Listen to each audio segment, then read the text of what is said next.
there, and welcome back to Momma Drama and Trauma. I'm your host, Jenny Kimmel, and I'm so glad you're joining me today. If you've been listening along, you know the first year of my life after betrayal was loud. The betrayal, panic, survival mode, hard conversations with my boys, legal stuff, mediation, and a version of grief I never expected to walk through. But June of 2024 felt a little different. It wasn't big or dramatic. There weren't explosions. There weren't any new betrayals. There weren't breakdowns on the bathroom floor every night. For the first time in a long time, things went quiet. And what I want to talk to you about today is that quiet, because nobody prepares you for this part. The phase after the chaos, when the dust finally settles and you're just left standing in the middle of what's left. This truth talk isn't about the affair itself. It's not even really about the divorce. It's about the in-between space, that month where I stopped fighting for something that was already gone and slowly, quietly started finding myself again, even when it didn't feel like healing yet. So if you're in that place where things have calmed down on the outside, but still feel strange and heavy on the inside, this one's for you. Let's talk about the calm after the chaos. When everything first blew up, the affair, the lies, the shock, it felt like living inside a storm that never let up.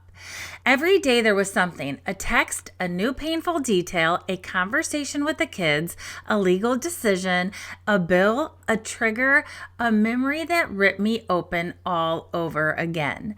My nervous system was in overdrive for months. My body was always braced for impact.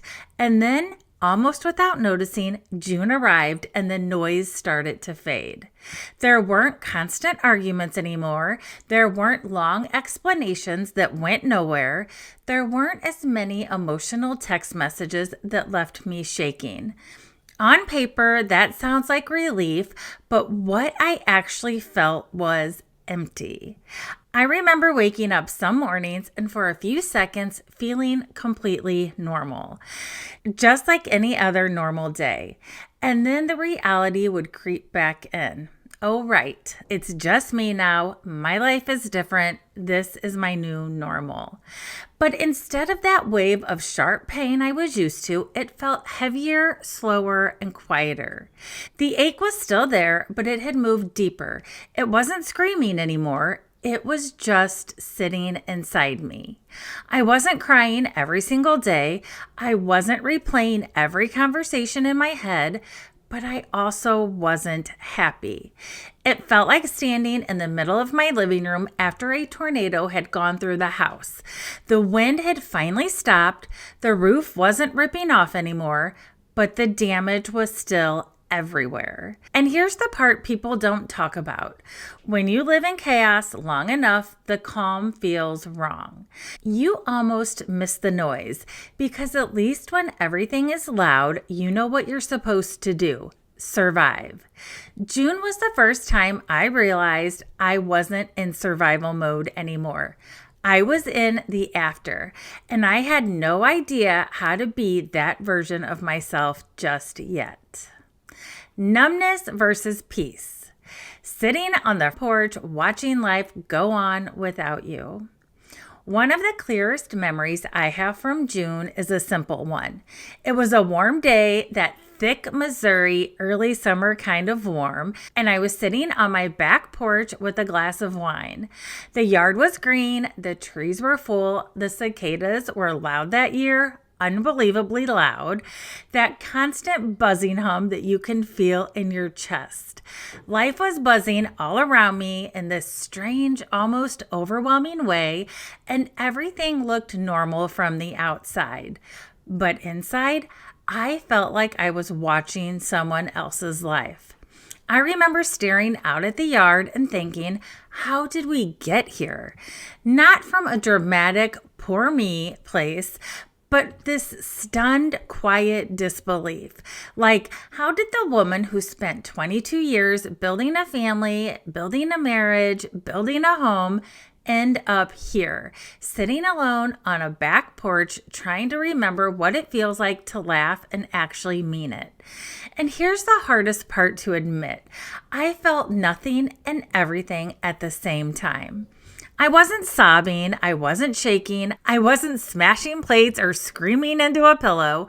I was just sitting there numb, exhausted, and strangely still. For so long, I thought healing would feel like joy, like waking up one day and suddenly feeling free, confident, light, and excited about life again. But in June, healing looked a lot more like this: staring into the yard, feeling disconnected, realizing you haven't checked your phone to see if he texted, and then feeling guilty for not caring. It was that weird internal conversation. Wait, am I moving on? Am I allowed to move on? Is it okay that I didn't think about him for the past few hours? Am I a bad person for feeling relief that he's not blowing up my phone anymore? That's what I really want to name in this segment. Sometimes peace starts out feeling like numbness, not because you don't care, not because you're cold, but because your body has been in fight or flight for so long that calm feels like a foreign country. You're not broken if the quiet feels uncomfortable. You're not failing at healing if you don't feel joy yet.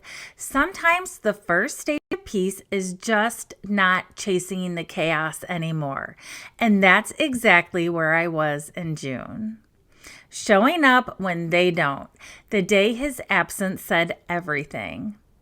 In the June episode, I shared the story about my husband's brother's father-in-law's celebration of life, which would be my sister-in-law's dad, and how the boys, my mom, and I went, and he chose not to. Truth Talk is where I want to unpack what was happening inside of me that day, not just what happened in the room. Because on the surface, it looks simple. We got dressed, we showed up, we hugged people we loved, we honored a good man. But behind my smile, there was this constant hum in my chest that kept saying, "This is who you are. This is who he is now. Believe what you're seeing." I remember telling the boys, "You need to be at my house at noon. We're going. This is what we do. This is who we are. We show up for the people we love when they need us." I wasn't trying to turn them against their dad. I wasn't trying to make some big statement. I was just trying to live out the values I was raised with and the values I want my boys to always carry with them. Walking into that Elks Lodge with my mom by my side and my boys next to me, I felt two things at once.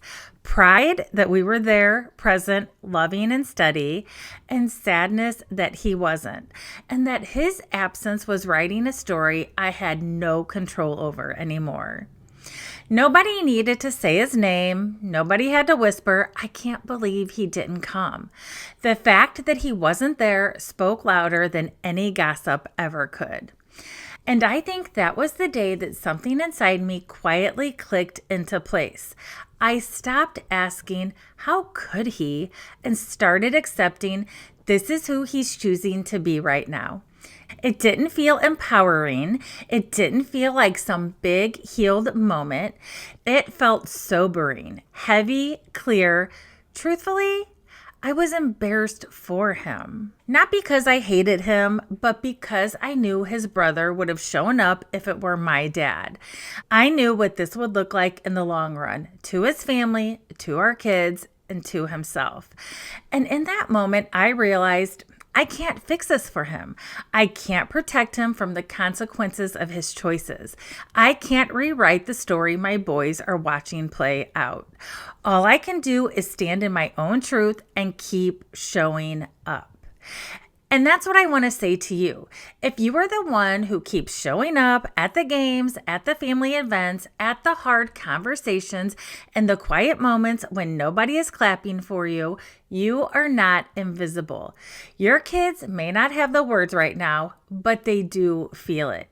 They see who is consistent and who disappears. They might struggle, they might be angry, and they might be confused, but they will remember who was there. That day wasn't just about a celebration of life. It was about the beginning of me accepting that I can't control anyone else's character. I can only live in mine. Business partners and parenting, the grief nobody sees. Another thing that really defined June for me was how our communication shifted into something that felt sterile. There's this phase of separation and divorce that people don't glamorize on social media. The phase where you essentially become coworkers in parenting. That's what it felt like. Two people with a shared project called the kids, emailing back and forth about logistics, no warmth, no inside jokes, no, how are you really doing? Just, what time are you picking them up? Did you pay this bill? Can you send the schedule? The check is in the mail now.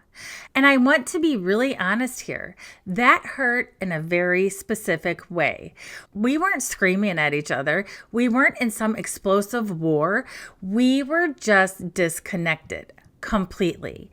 Sometimes that hurts more than the big fights because at least anger means there's still some kind of emotional string between you. But by June, that string was long gone. I remember looking at my phone one day after a back and forth about money and thinking, this is it. This is who we are to each other now. Two people running a business called family with no relationship behind it. And I finally pushed back. Not yelling, not raging, just clear. I basically said, in my own words, you don't get to question how I spend my money when we're divorced, especially when you and your girlfriend are out spending what you want now. My choices are not your business anymore. It wasn't about the dollar amount. It was about stepping out of the old dynamic where I felt I had to justify my existence. That moment didn't magically heal everything, but it was one of those small boundary lines that said, I'm not going to explain myself to you the way I used to. I'm not living under your approval anymore. And I want to say this gently, but clearly. There is this unique kind of grief in realizing that someone who once knew you so deeply now treats you like you're just an obligation. It's okay to grieve that. It's okay to feel the sting of going from partners to professional communicators. It doesn't mean you still want them back. It just means you miss the version of connection you thought you had together. June was the month that I started to accept that I cannot drag emotional intimacy out of someone who has chosen to shut down. And in that acceptance, I started to feel something new. Not joy, not excitement, but relief. Relief that I no longer had to try to keep a dead thing alive. The quiet becoming, when letting go finally starts to feel like freedom. By the end of June, something in me had shifted in a way that wasn't obvious from the outside, but I could feel it inside. I wasn't waking up every day with that same heavy dread. I wasn't obsessing over his every move. I wasn't checking my phone hoping for an apology that would fix what couldn't be fixed. That ache was still there, but it had moved over. It wasn't sitting in the center of my chest anymore. It was just part of my story. There was this night in late June where I was sitting in the living room. No TV was on, no music. The boys all were out or asleep, and I looked around the house and I thought, it's just me right now. But for the first time, that sentence didn't crush me. It didn't feel like failure. It felt like truth. And truth, even when it's hard, has this way of eventually setting you free. I realized I didn't want to go back, not to the version of our marriage that existed on the surface, not to the illusion I had worked so hard to protect. What I wanted was me back.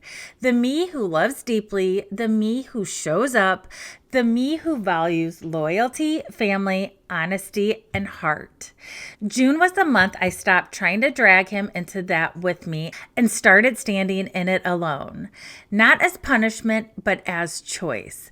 And if you're in that space right now, that weird, quiet in between where the worst is behind you, but the best hasn't fully shown up yet, I want you to hear me.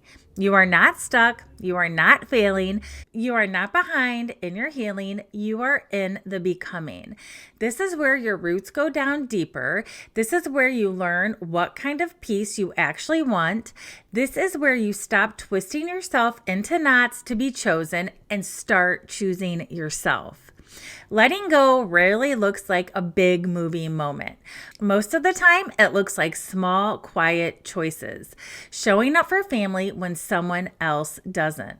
Answering the practical text without giving your heart away. Sitting on the couch and letting the grief pass through you instead of fighting it. Getting a full night's sleep and realizing you didn't dream about them. Those are the bricks of your new life. If you're listening and you're thinking, Jenny, this is exactly where I am. Everything's calmer, but I still don't feel okay. I want you to know you're not alone. The quiet after the chaos can feel scarier than the storm, but it's also where you start to hear your own voice again. If this truth talk spoke to you, I'd love for you to go and listen to the full June episode 19, the month I finally let go, showing up when he didn't. And if you know another mom or another woman who's sitting in that lonely in-between space, share this with her. Sometimes hearing someone else put words to what your heart is feeling is the first step in believing you're going to be okay. You can always find me on Instagram, TikTok, Facebook, and YouTube at Momma Drama and Trauma, and on the website at mommadramaandtrauma.com for more blogs and reflections around this month.